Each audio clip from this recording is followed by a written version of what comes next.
Good afternoon students. તો છેલ્લા લેક્ચરની અંદર આપણે કેટલાક પ્રજીવો વિશે જોયું હતું. હવે આગળ આપણે એક નવી સૃષ્ટિ જોવાની છે જેનું નામ છે ફૂગ સૃષ્ટિ.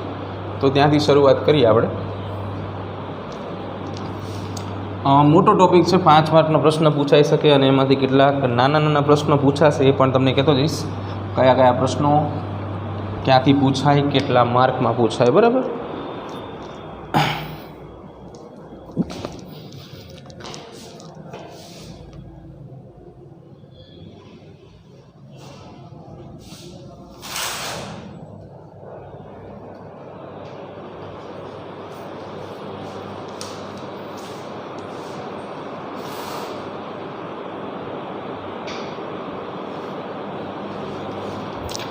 ચાલો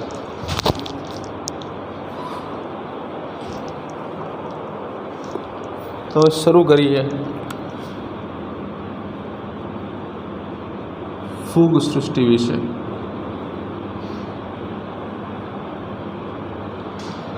ફૂગ સૃષ્ટિ એટલે કે મોટો ભાગ જે છે આપણે જોવાનો છે ફૂગનો.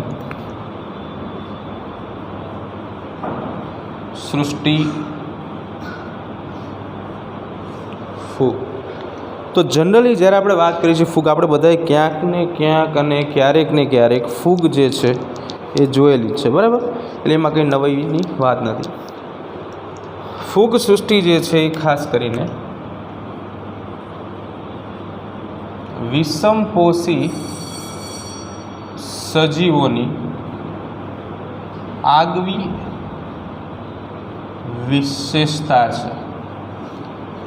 વિષમપોષી આ શબ્દથી આપણે પરિચિત છીએ કે જે સજીવો પોતાનો ખોરાક જે છે એ જાતે બનાવતા નથી પણ અન્ય સજીવ ઉપર ખોરાક માટે આધાર રાખે છે. એને આપણે વિષમપોષી કહીશું. અન્ય સજીવો ઉપર પોષણ માટે આધાર રાખે. બીજા નંબર ઉપર ફૂગમાં ઘણી બધી વિવિધતા જોવા મળે છે, જેમ કે બાહ્યાકાર વિદ્યાની દ્રષ્ટિએ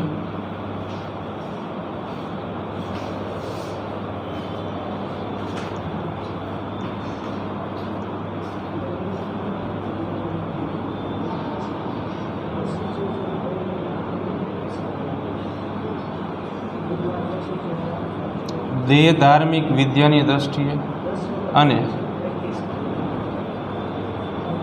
નિવાસ સ્થાનોમાં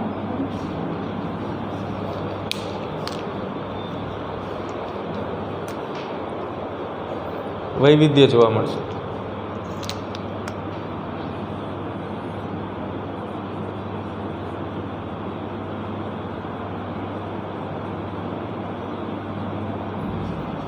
સૌથી પહેલાં વાત કરીએ બાહ્યાકાર વિદ્યામાં. તો બાહ્યાકાર વિદ્યાનો અર્થ એવો થાય બાહ્ય લક્ષણોના આધારે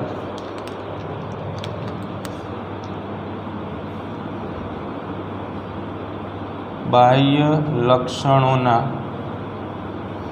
આધારે દેહ ધાર્મિક વિદ્યા એટલે કે દેહ એટલે કે શરીરની વાત કરીએ છીએ આપણે. નિવાસ સ્થાન, ફૂગ ક્યાં વસે છે અથવા ક્યાંથી વૃદ્ધિ પામે છે એને આપણે નિવાસ સ્થાન કહેશું, બરાબર. એટલે અહીંયા આપણે રહેઠાણની ચર્ચા કરશું, બરાબર. તો આ બધામાં વિવિધતા જોવા મળે છે.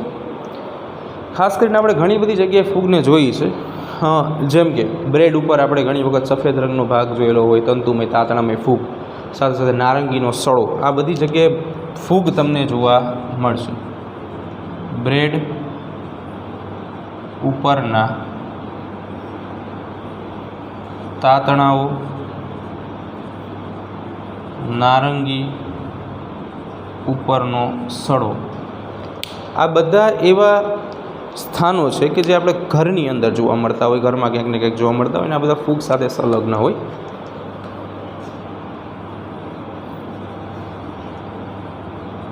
આમાં ફૂગ જોવા મળે, બરાબર. નેક્સ્ટ આગળ વાત કરીએ. આના સિવાય તમે મશરૂમ, બિલાડીનો ટોપ, ખરેખર બે એક નથી.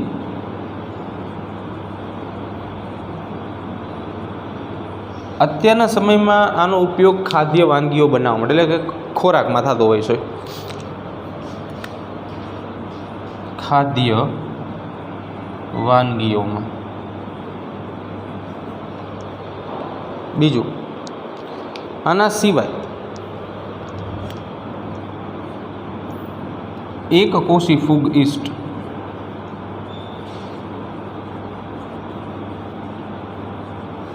એક કોષી ફૂગ ઈસ્ટ જે છે એ એક કોષી ફૂગ ઈસ્ટનો ઉપયોગ દારૂ બનાવવા થાય છે.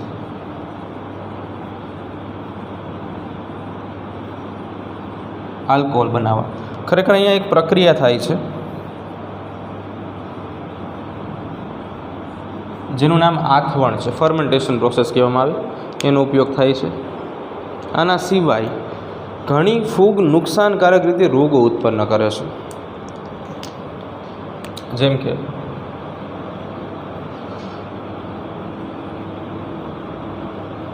પક્ષીનિયા ફૂગ. આ ફૂગ જે છે એ ઘઉંમાં ગેરુ રોગ માટે જવાબદાર છે. ઘઉંની અંદર ગેરુ નામનો એક રોગ થાય એના માટે પક્ષીનિયા ફૂગ જે છે એ જવાબદાર છે. આના સિવાય એન્ટીબાયોટિક્સ, દવાઓ, પ્રતિજૈવિક દ્રવ્યો કહેવામાં આવે. એન્ટીબાયોટિક્સ, પ્રતિજૈવિક દ્રવ્યો અથવા તો દવાઓ. આ એન્ટીબાયોટિક્સ બનાવવા માટે પણ આનો ઉપયોગ થાય છે. એમાં પેનિસિલિયમ નામની ફૂગ વપરાય છે.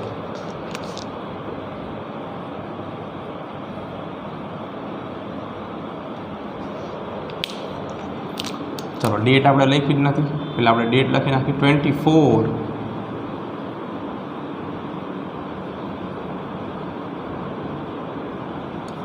પ્રતિજૈવિક દ્રવ્યો બનાવવા માટે પણ ફૂગ જે છે ઉપયોગી છે. સામાન્ય કુદરતી નિવાસસ્થાન ફૂગના જ્યારે આપણે તપાસતા હોઈએ છીએ તો ફૂગ બધે જ જોવા મળે છે. ફૂગ સર્વત્ર જોવા મળે છે, એટલે કે હવામાં, પાણીમાં અને જમીનમાં ત્રણે ત્રણ જગ્યાએ ફૂગ જોવા મળશે. હવા, પાણી અને જમીનની અંદર બધી જ જગ્યાએ ફૂગ જે છે એ તમને જોવા મળશે. બીજું, ખાસ કરીને ફૂગ જે છે એ ભેજયુક્ત, કે જ્યાં પાણી છે, અને હૂંફાળી એટલે થોડી એવી ગરમી છે, ભેજયુક્ત અને હૂંફાળી જગ્યાએ વિકસે છે. બરાબર?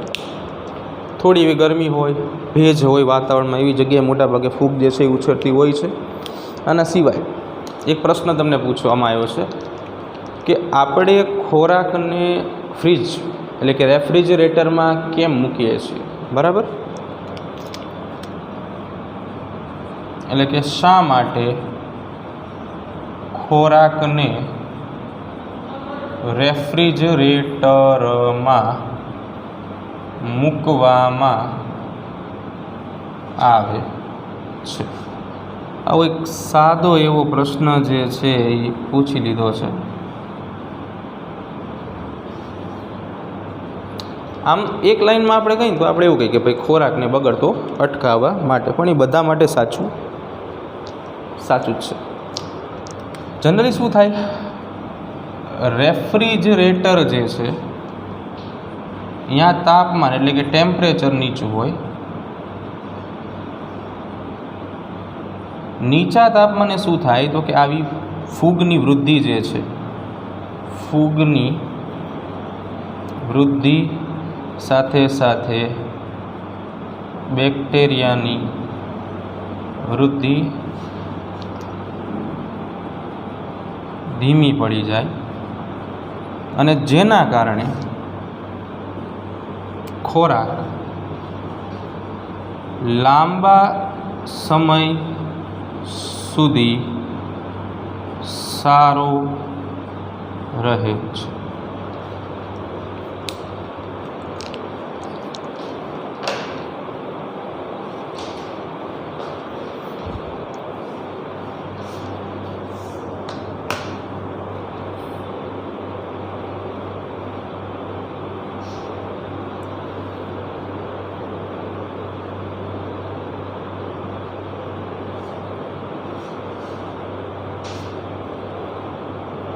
चलो आगे बात करिए।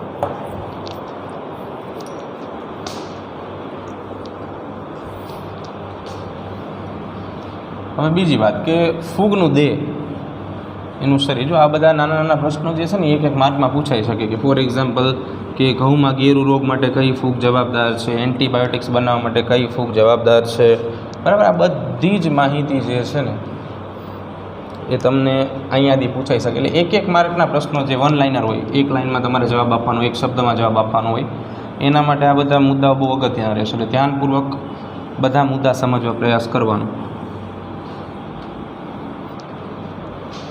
ચાલો આગળ જઈ ફૂગના દેહ વિશે વાત કરીએ તો સામાન્ય રીતે ઈસ્ટ ફૂગ જે છે, ઈસ્ટ નામની ફૂગ, ઈસ્ટ, આ ઈસ્ટ એક કોષીય ફૂગ છે।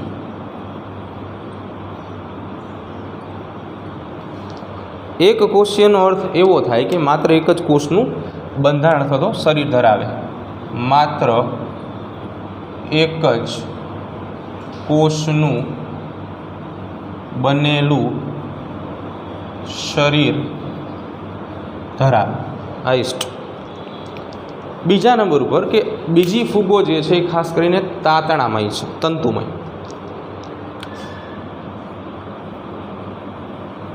બાકીની ફૂગ જે છે એ તંતુમય છે, એટલે કે તાતણા જેવી।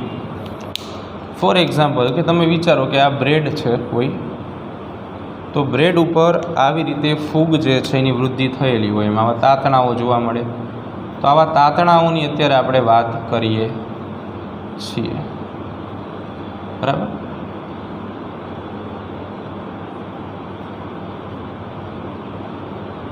આ તાતણાઓ વિશે હવે આપણે જોવાની છે। તંતુમય ફૂગ હોય એટલે તાતણામાં, બરાબર, ઓકે। તો આ જે તાતણાઓ છે એ તાતણાઓને કવક સૂત્ર કહેવામાં આવે। શું કહેવાય? કવક સૂત્ર। કવક સૂત્ર એ ફૂગનું બંધારણીય ઘટક છે, ફૂગના દેહ માટેનો બંધારણીય ઘટક કવક સૂત્ર છે। ફૂગના દેહનો બંધારણીય ઘટક એટલે કવક સૂત્ર। કવક સૂત્રની થોડીક લાક્ષણિકતાઓ આપણે જોઈએ તો કવક સૂત્ર જે છે એની લાક્ષણિકતાઓ જરાક જોઈએ। કવક સૂત્રો જે છે એ પાતળા સૂતરના તાતણાઓ જેવા અને શાખિત હોય છે। શાખિતનો અર્થ એવો થાય શાખાઓ ધરાવે। આ ઉપર તમે જે કવક સૂત્ર જુઓ છો એ કવક સૂત્રો અહીંયા છે। કવક સૂત્રને ઘણી વખત કવક તંતુઓ પણ કહેવાય।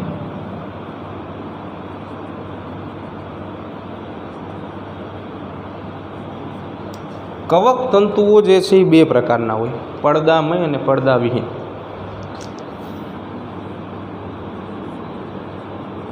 પડદામય કવક તંતુ અને પડદાવિહીન કવક તંતુ, 1 and that's 2। હવે જનરલી શું છે, કવક તંતુની જ્યારે આપણે વાત કરીએ છીએ તો કવક તંતુઓ જે છે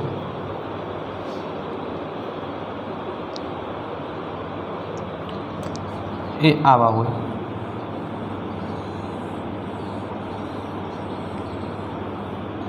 હવે જો શાખાઓ નીકળે, અહીંયા આપણે એવું જ દોરીએ।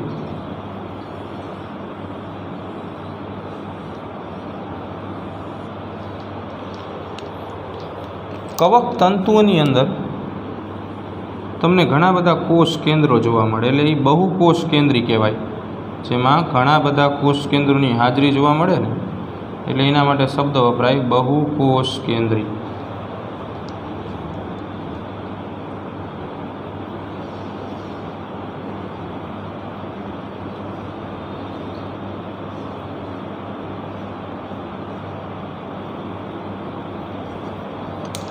સાથે સાથે એની અંદર વિપુલ માત્રામાં તમને કોષ રસ જોવા મળે.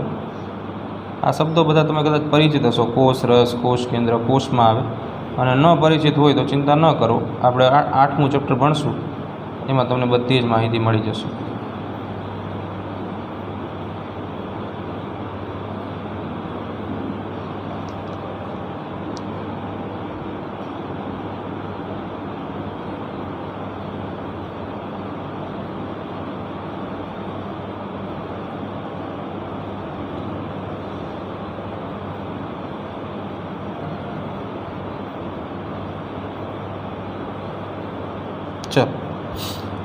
તો આ જે છે અંદરની બાજુ એ કોષ રસ છે. આ અંદરની બાજુ લાલ રંગનું દેખાય એ કોષ કેન્દ્ર છે. જો કવક તંતુમાં આવી રીતે તમને વચ્ચે આવી પડદા અથવા તો દિવાલ જેવી રચના જોવા મળે તો એને પડદામય કવક તંતુ કહેવામાં આવે. પણ જો આવી પડદા જેવી રચના ન મળે જોવા અને માત્ર કોષ રસ અને કોષ કેન્દ્ર જોવા મળે તો એને પડદાવિહીન કવક તંતુ કહેવાય. અહીંયા જે પડદા જે છે એ મહત્ત્વની રચના છે. પડદા હોય પડદામય, પડદા ન હોય પડદાવિહીન. તો આવી રીતે બે પ્રકાર પાડવામાં આવે, પડદામય અને પડદા વિહીન. બરાબર? ઓકે, ચાલો.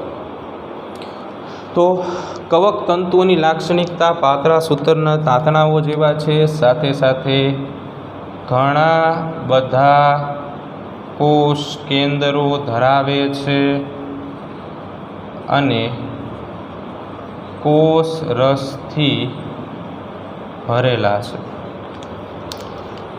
બીજી વાત, આજે ઘણા બધા કોષ કેન્દ્રો ધરાવે છે એટલે એના માટે આપણે શબ્દ વાપરશું બહુકોષ કેન્દ્રીય. ઘણા બધા કોષ કેન્દ્રો ધરાવે એટલે એને શું કહેવાય? બહુકોષ કેન્દ્રીય. બીજી વાત કે કવક સૂત્રો જે છે ને એ ભેગા મળીને કવક જાળ બનાવે. કવક જાળ. કવક સૂત્રો ભેગા થવાથી બનતી જાલિકામય રચનાને કવક જાળ કહેવામાં આવે છે. કવક તંતુઓ અથવા કવક સૂત્રો ભેગા મળે અને જાળી જેવી રચના બનાવીને કવક જાળ કહેવામાં આવે છે. બરાબર? મોટાભાગે ફૂગના પોષણની વાત કરીએ. ફૂગ કયા કયા પોષણના પ્રકારો ધરાવે છે? ફૂગમાં પોષણ.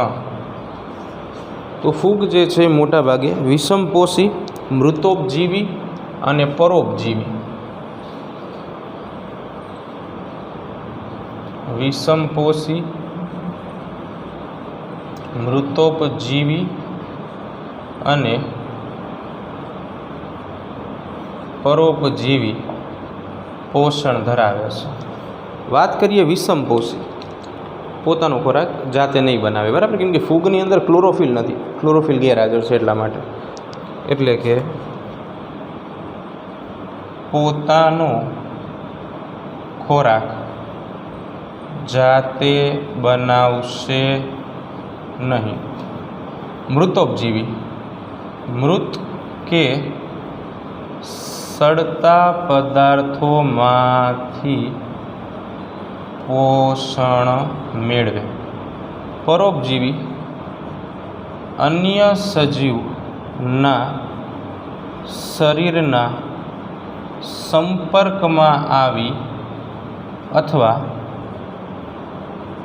અન્ય સજીવ શરીરમાં વસીને એટલે કે રહીને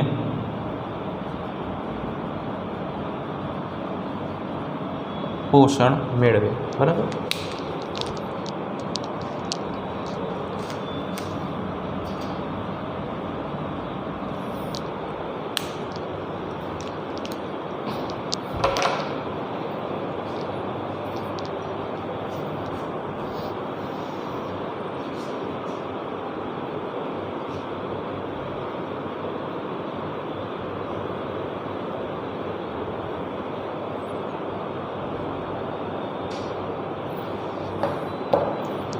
चलो आगळ वात करिए। हजी एक प्रकार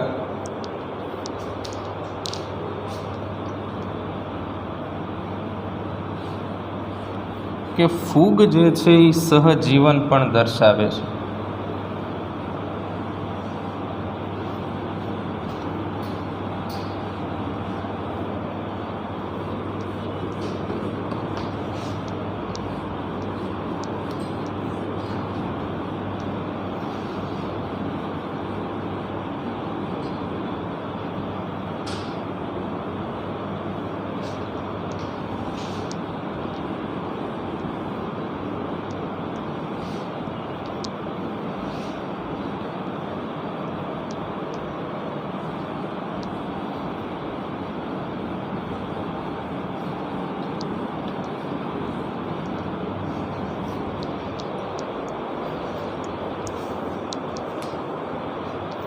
फूग जे छे एक नवो प्रकारનું अस्तित्व धरावे छे जेનું नाम छे सहजीवन। सहजीवनનો अर्थ શું થાય? આમાં શું હોય, બે સજીવો જોડાયેલા હોય સહજીવનમાં, બંને સાથે જન્મ લે, બંને સાથે જીવન વિતાવે અને બંને સાથે મૃત્યુ પામે, એને સહજીવન કહેવાય। સહજીવનમાં શું થાય કે બે સજીવો જે જોડાયેલા હોય બંનેને ફાયદો થાય। બે સજીવો જોડાય અને બંનેને ફાયદો થાય, બંનેને લાભ થાય તો ફાયદો થાય। તો અહીંયા આપણે આવા બે ઉદાહરણો જોવાના છે। એમાં સૌથી પહેલાં વાત કરશું લાઇકેન વિશે। આ ચેપ્ટરના એન્ડમાં આપણે ડીપમાં જોશું એમાં, પણ અત્યારે પોઈન્ટમાં આવેલું છે તો આપણે લઈ લઈએ। લાઇકેન લાઇકેન જે છે એ લીલ અને ફૂગ જોડાવાથી બને, એટલે લાઇકેનને એમ પણ કહી શકાય કે લીલ અને ફૂગનું સહજીવન। લીલ અને ફૂગનું સહજીવન શેના તરીકે ઓળખાય? લાઇકેન તરીકે ઓળખાશે। એવી જ રીતે બીજા નંબર ઉપર છે માઇકોરાઇઝા। શું નામ છે? માઇકોરાઇઝા, એટલે કે આને કવક મૂળ કહેવાય। માઇકોરાઇઝાની અંદર આખા માઇકોરાઇઝા આવી રીતે બનેલું છે।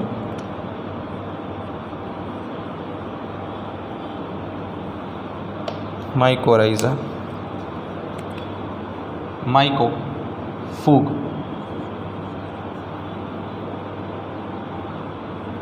મૂળના ઘટકો, એટલે કે ફૂગ અને મૂળના ઘટકો વચ્ચેનું સહજીવન માઇકોરાઇઝા દર્શાવે છે। બરાબર, આગળ વાત કરીએ। અલિંગી પ્રજનન ફૂગ કેવી રીતે દર્શાવે છે તો એની વાત કરીએ। ફૂગની અંદર લિંગી અને અલિંગી બે પ્રજનન જોવા મળે છે। અહીંયા આપણે પહેલાં અલિંગી પ્રજનન જોઈએ। ફૂગમાં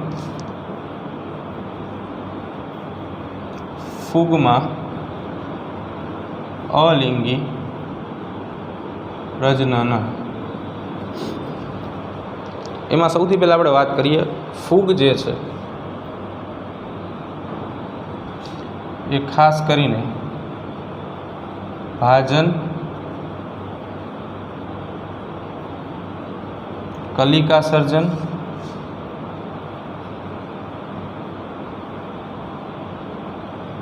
અવખંડન જેવી ક્રિયાઓ દર્શાવે। ભાજનમાં શું હોય કે આવી રીતે કોઈ એક ફૂગનો કોષ હોય, લાઈક ધીસ, આ રીતે છે,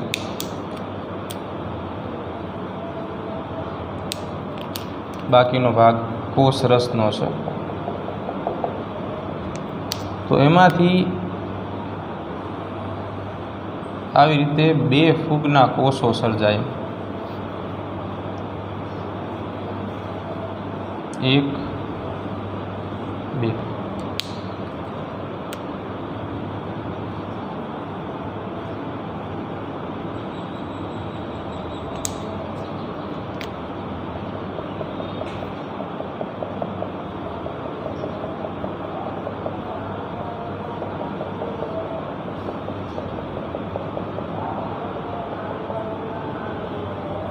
તો આ પદ્ધતિને ભાજન કહેવાય. કલિકા સર્જન મોટાભાગે ઈસ્ટમાં જોવા મળે. એમાં શું હોય કે ઈસ્ટ જે મુજબ આપણે વાત કરી કે એક કોષી લીલ છે, તો ઈસ્ટની અંદર આવી રીતે એક કોષ હોય, વચ્ચેની બાજુ એનું કોષ કેન્દ્ર હોય અને ફરતેની બાજુએ કોષ રસ આવેલો હોય. તો એમાં શું થાય, ઈસ્ટ જે છે એનો કોષ રસ આગળ વધીને આવી રીતે એમાંથી એક કલિકા બનાવે, ફૂલાયેલો ભાગ. આપણે પહેલાં ચેપ્ટરમાં ક્યાંક પ્રજનનની અંદર પણ ચર્ચા કરેલી હતી, જો તમને યાદ હોય તો. આ બધું માત્ર ઈસ્ટના કોષ રસના કારણે થાય. કોષ રસ જે છે આવો ફૂલાયેલો ભાગ બનાવે કે જેને કલિકા તરીકે ઓળખવામાં આવે. બરાબર. તો કલિકા સર્જન આવી રીતે થાય. અવખંડનમાં શું થાય, તો ફૂગના તંતુઓ જે છે, ફોર એક્ઝામ્પલ કે આ ફૂગના તંતુઓ છે, તો આ તંતુઓના ટુકડા થઈ જાય. સૌથી પહેલાં આ પહેલો ટુકડો, આ બીજો ટુકડો અને આ ત્રીજો ટુકડો. દરેક ટુકડો જે છે એ પોતાનો ખૂટતો ભાગ બનાવે. આવી રીતે બીજો ભાગ, ત્રીજો ભાગ.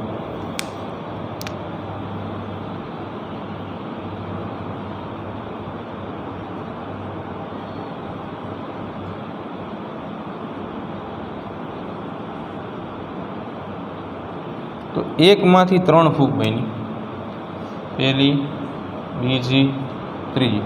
તો ભાજન, કલિકા સર્જન અને અવખંડન આવી 3 પદ્ધતિ દ્વારા ફૂગ જે છે અલિંગી પ્રજનન દર્શાવે. આના સિવાય અગત્યની વાત આવે, અલિંગી પ્રજનનને ફૂગની અંદર બીજા શબ્દોમાં વાનસ્પતિક પ્રજનન કહેવાય.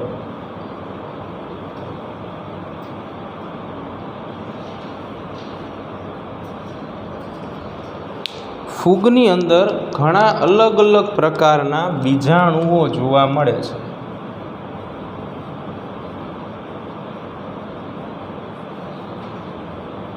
સ્પોર્સ. એ બીજાણુઓના નામ આપ્યા છે, આપણે સમજાવીએ કયા કયા બીજાણુ જોવા મળે. સૌથી પહેલાં કણી બીજાણુ, ચલ બીજાણુ, અંડ બીજાણુ.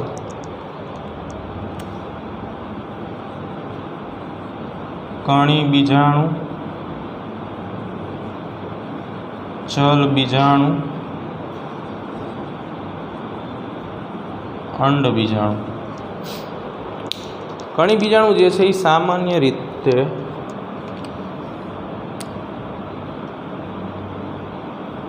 આવી તો હોય, પેનિસિલિયમ જેવી ફૂગમાં જોવા મળે. આમ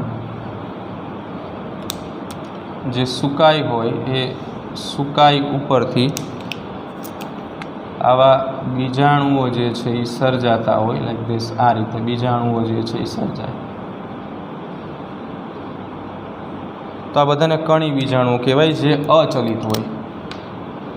અચલિત હોય, એક સ્થાનેથી બીજા સ્થાને ન જઈ શકે, એટલે એને કણી બીજાણુઓ કહેવામાં આવે.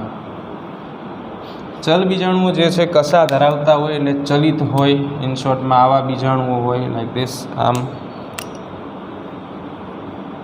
તો આ થઈ ગયા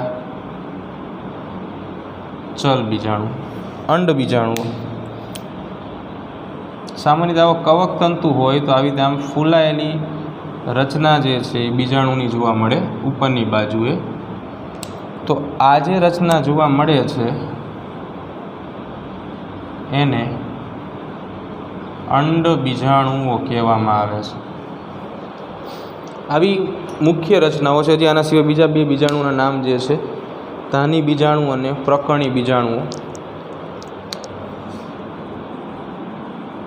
ધાની બીજાણુઓ અને પ્રકરણી બીજાણુઓ. જે ધાની બીજાણુઓ છે એ ધાની બીજાણુ ચોક્કસ ધાનીમાંથી સર્જાય, જેને બીજાણુ ધાની કહેવામાં આવે. આવી રચના હોય અને એમાંથી આવી રીતે બીજાણુઓ જે છે એ સર્જાતા હોય છે.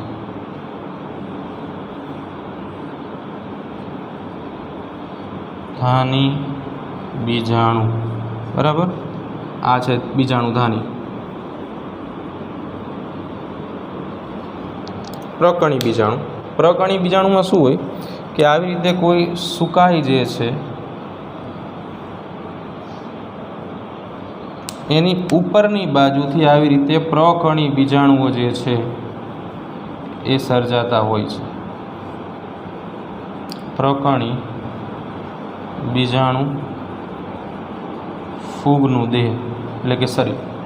બીજાણુમાંથી ફૂગ કઈ રીતે નીકળે એ વાત કરીએ. ઉદાહરણ તરીકે આમાંથી કોઈ પણ બીજાણુ જે છે એ હવાના સંપર્કમાં આવે છે. ફોર એક્ઝામ્પલ કે અહીંયાથી ઉડીને આવી રીતે કોઈ એક બીજાણુ જે છે એ બહાર આવે છે, તો આ બીજાણુ જે છે એ આવો તાતણો બહાર પાડે, જેને કવક તંતુ કહેવામાં આવે. કવક તંતુઓ ભેગા થાય, કવક જાળ બનાવે ને પછી પાછી ફૂગ બને. આ બધા બીજાણુઓ એક અગત્યની વાત, બધા જ બીજાણુઓ જે છે જેટલા પણ આપણે જોયા એ ફળકાય ફ્રૂટ બોડીમાંથી સર્જાશે. આ બધા જ બીજાણુઓનું સર્જન જે છે એ ફળકાય નામની રચનામાંથી થશે. બીજાણુ સૌથી વધુ ફેવરેબલ કન્ડિશનમાં કામ કરે છે ફૂગ માટે, એટલા માટે બહુ ઉપયોગી છે.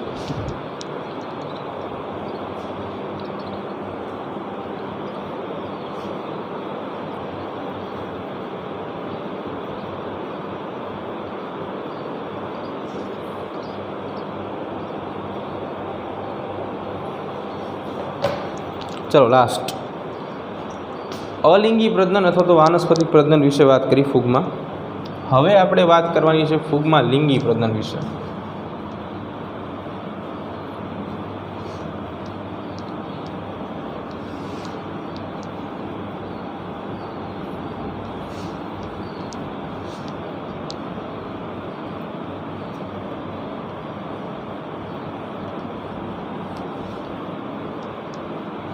તો ફૂગમાં લિંગી પ્રજનનના 3 સ્ટેપ્સ છે.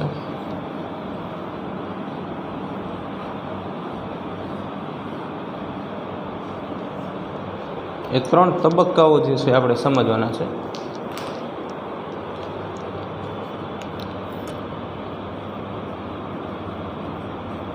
ફૂગમાં લિંગી પ્રજનન, બરાબર.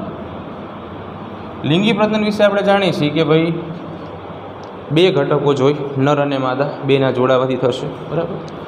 તો અહીંયા 3 સ્ટેપમાં સૌથી પહેલો તબક્કો જે છે એ છે જીવરસ સંયુગ્મન. બીજા નંબર ઉપર છે કોષ કેન્દ્ર સંયુગ્મન.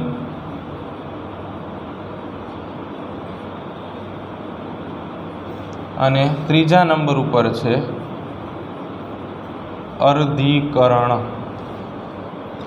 ફેવરેબલ કન્ડિશન, અનુકૂળ પરિસ્થિતિઓની અંદર ફૂગની અંદર પણ લિંગી પ્રજનન શક્ય છે, થાય છે. કન્ડિશન કેવી છે હવે એની આપણે વાત કરીએ. તો સૌથી પહેલાં શું છે, 2 વિરુદ્ધ પ્રકારના સુકાયો. ફોર એક્ઝામ્પલ કે એક સુકાઈ આ છે, તો બીજું એક સુકાઈ જે છે આ છે. આવી રીતે એટલે ફૂગની અંદર શું થાય, આવી રીતે પ્લસ એન્ડ માઇનસ આપણે એવો ચર્ચા કરીએ. પ્લસ એન્ડ માઇનસ, એક પ્લસ સુકાય છે, એક માઇનસ સુકાય છે, બંને એકબીજા તરફ ગતિ કરે એટલે બંનેનું જોડાણ થાય.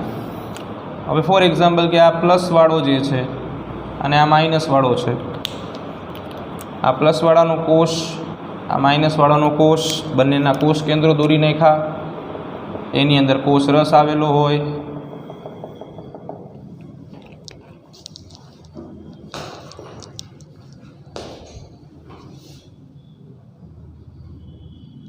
બરાબર, એની અંદર શું આવેલું હોય, કોષ રસ આવેલો હોય, રાઈટ. ઓકે, ચાલો. તો કોષ રસ જે છે અથવા તો જીવરસ જેને આપણે કહીશું, જીવરસ સંયુગ્મનની આ જે પ્રક્રિયા છે એની અંદર શું થાય છે કે બંને ઘટકો એકબીજાની સાથે જોડાય છે અને જીવરસને ભેગો કરે છે, જેને જીવરસ સંયુગ્મન કહેવાય. એટલે કે અહીંયા આ બંનેને આપણે જોડી દઈએ, બરાબર. તો જોડાણથી શું થશે કે આવી રીતે આ 2 આમ જોડાઈ જશે. બંને પાસેના કોષ કેન્દ્રો એમને એમ જ છે. જો આનું કોષ કેન્દ્ર આની જોડે છે, આનું કોષ કેન્દ્ર આની જોડે છે,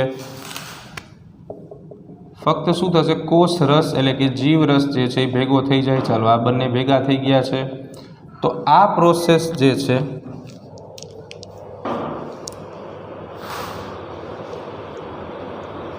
એને આપણે નામ આપશું જીવરસ સંયુગ્મન. બરાબર, આને શું નામ આપશું આપણે? જીવરસ સંયુગ્મન. જીવરસ સંયુગ્મન. જીવરસ સંયુગ્મન થાય પછી અંદર રહેલું કોષ કેન્દ્ર જોડાય.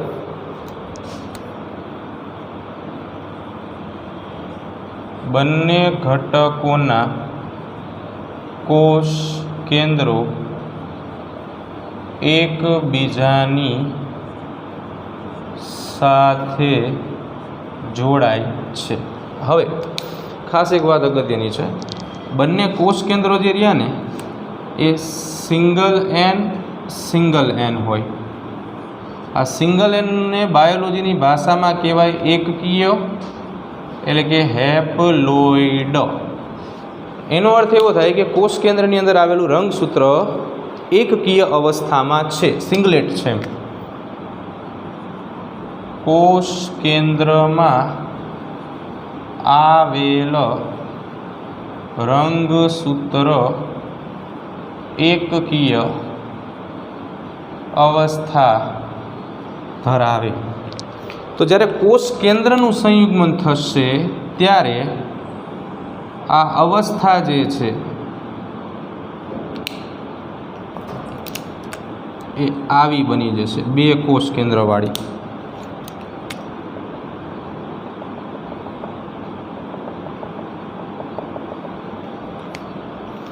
બરાબર, એટલે આને આપણે કહીશું કોષ કેન્દ્ર સંયુગ્મન. કોષ કેન્દ્ર સંયુગ્મન થઈ જાય એટલે આ એન અને એન પ્લસ એન ભેગા થઈને શું બનાવશે? 2n બનાવે. બરાબર, તો આને કહેવામાં આવે દ્વિકોષ કેન્દ્રીકરણ.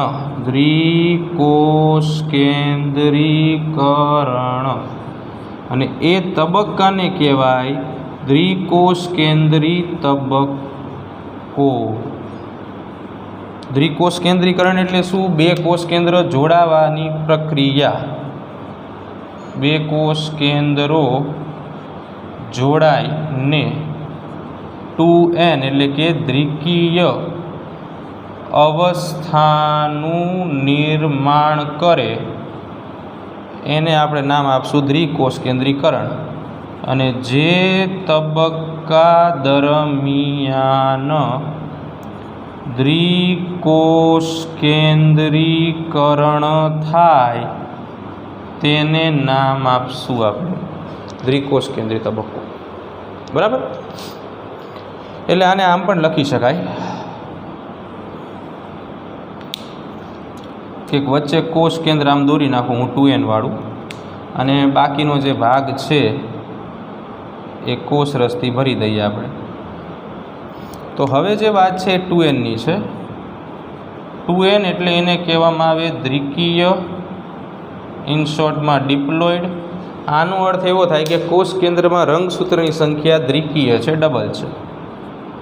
કોષ કેન્દ્રમાં રંગસૂત્રની સંખ્યા બેવડી છે, ડબલ છે, ઓલામાં એક વળી હોય.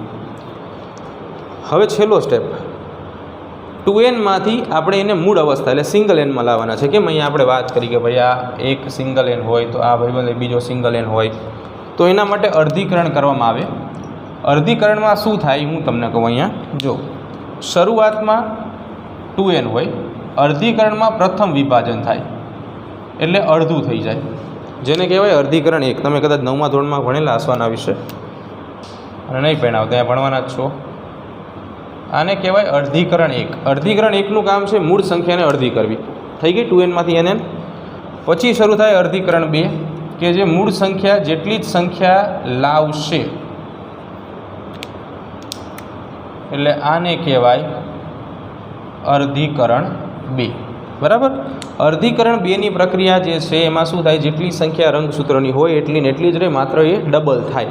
એટલે કે nમાંથી 2 બન્યા, આ બીજા એનમાંથી એ 2 બન્યા. ક્લિયર? તો ફૂગની અંદર આવી રીતે લિંગી પ્રજનન થતું હોય છે. તો આ જે બસ આપણે આટલું રાખીશું, બાકીનું આપણે રૂબરૂ ભણશું.